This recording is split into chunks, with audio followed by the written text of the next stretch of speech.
क्या आप अपनी पत्नी से डरते हैं? इस बात पर झिझकने या शर्माने की कोई आवश्यकता नहीं है, क्योंकि ऐसा तो पौराणिक काल से होता आया है। क्या आपको विश्वास नहीं हो रहा है? तो लीजिए, आज मैं आप लोगों को सुनाता हूँ एक रोचक कथा जो श्री पुराण से मैंने लिया है। एक राजा थे, राजा ज्यामत। बहुत ही शक्तिशाली राजा थे। सभी प्रजा उनका बड़ा सम्मान करती थी, बहुत ही संपन्न थे। राज्य में उनका बहुत ही ज़्यादा दबदबा था, बहुत ही ज़्यादा सम्मान था। उनके बाहुबल और चतुर राजनीति के सभी कायल थे। प्रभु की भरपूर कृपा थी उन पर उनको कोई संतान नहीं थी। यूँ तो राजा ज्यामत का विवाह सही समय पर राजकुमारी सैव्या से हो गया था, परंतु काफ़ी समय बीत जाने पर भी उन्हें कोई संतान का सुख प्राप्त न हो सका। काफ़ी दवा दारू किया, वैद्य हकीम के संपर्क में गए, दुआ प्रार्थना भी किया, झाड़ फूँक भी किया, लेकिन सब के सब बेअसर साबित हो गए थे। राजा ज्यामत को संतान की अति तीव्र इच्छा थी, पर सैव्या से वह बहुत ही डरा करते थे। बहुत बार संतान की इच्छा के कारण दूसरा विवाह करने की सोचा करते थे, पर सैव्या के भय से, यानी अपनी पत्नी के भय के कारण, यह इच्छा मन में ही दबा कर रह जाते थे। मन को दूसरी तरफ लगाने के लिए उन्होंने अपना पूरा ध्यान अपनी शक्ति युद्ध कौशल प्राप्त करने में ही लगा दिया। अभ्यास करते करते उनकी सेना बहुत ही शक्तिशाली हो गई। अचानक एक दिन शत्रु राजा ने उनके राज्य पर हमला बोल दिया। राजा तो पूरी तरह से तैयार थे।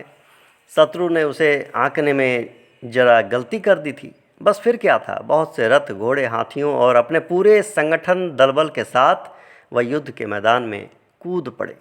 भयानक युद्ध प्रारंभ हो गया। चारों ओर सैनिक एक दूसरे के साथ भिड़ने लगे।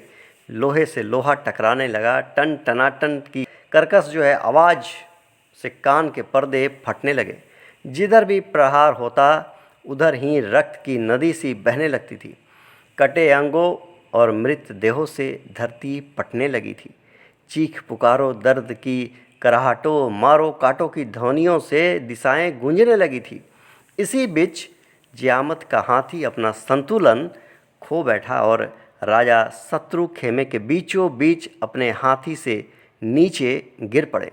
चारों ओर से एक साथ उन पर प्रहार होने लगे, परंतु राजा ज्यामत ने बिना विचलित हुए चारों ओर से होने वाले शत्रु के प्रहारों को देखते ही देखते निष्फल कर दिया। तभी उचित समय समय पर उनके सैनिकों ने उनको सहायता करी और सहायता मिलने से फिर घमासान युद्ध होने लगा। आगे और बढ़ते हुए वे शत्रु के महल तक पहुंच गए। शत्रु पक्ष इसके लिए तैयार नहीं था। वहाँ भगदड़ मच गई। जिसे जहाँ जगह मिली वह उसी ओर दौड़ पड़ा। वे समस्त शत्रुगण पुत्र, मित्र, स्त्री और धन को अपने अपने स्थान पर छोड़कर दिशा विदिशाओं में भाग गए।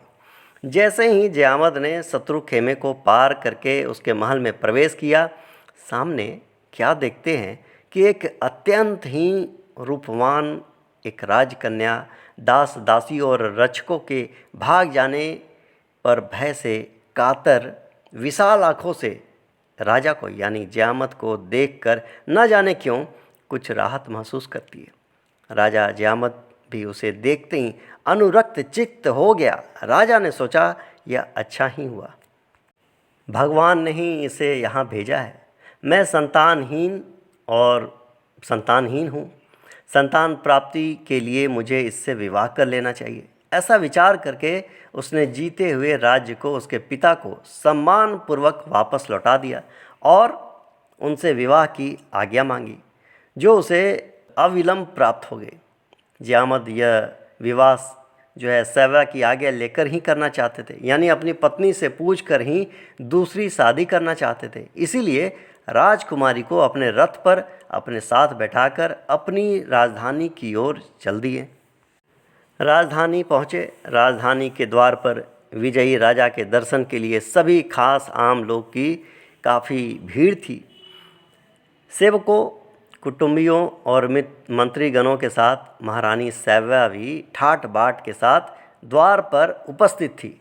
जयकारों और मंगल ध्वनि के शोर शराबों के साथ रथ द्वार पर जो है आ पहुंचा था। राजा जामद अपने रथ के आसन पर गर्व के साथ सुशोभित थे, पर ये क्या, उनके वाम भाग में ये सुंदरी कौन है? अब सबका ध्यान राजा से हटकर राजकुमारी की तरफ सबकी निगाहें चली गई। चारों तरफ खुसुर फुसुर होने लगी। यह देखकर सैवा को गहरी ठेस लगी। उसकी ऐसी अवमानना आज तक कभी नहीं हुई थी। आज सारे समाज के सामने उसने अपने आप को इस दशा में पाया तो वह क्रोध से लाल हो गई। उसकी भाव भंगिमा को देखकर राजा की भी सिट्टी पिट्टी गुम हो गई। सैवा ने जियामत की ओर देखकर क्रोध के कारण कांपते हुए होठों से कहा कि हे अति चपलचित, तुमने रथ में यह किसको बैठा रखा है? राजा को कोई उत्तर नहीं सूझा।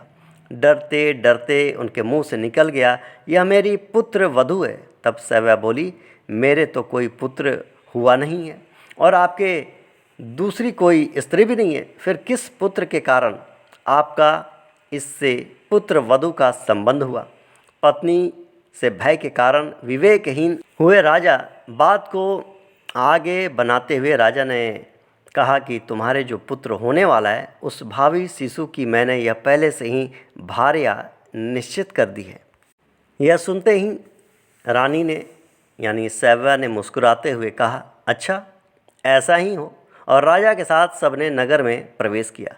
पुत्र जन्म विषयक यह वार्तालाप ऐसे विशुद्ध लग्न में हुआ कि समय के प्रभाव से थोड़े ही दिनों बाद जो है सैवा के गर्भ रह गया, यानी गर्भ ठहर गया और यथा समय एक पुत्र उत्पन्न हुआ। पिता ने उसका नाम विदर्भ रखा। तो ये थी कहानी सैव्या और जियामत की। बहुत बहुत धन्यवाद।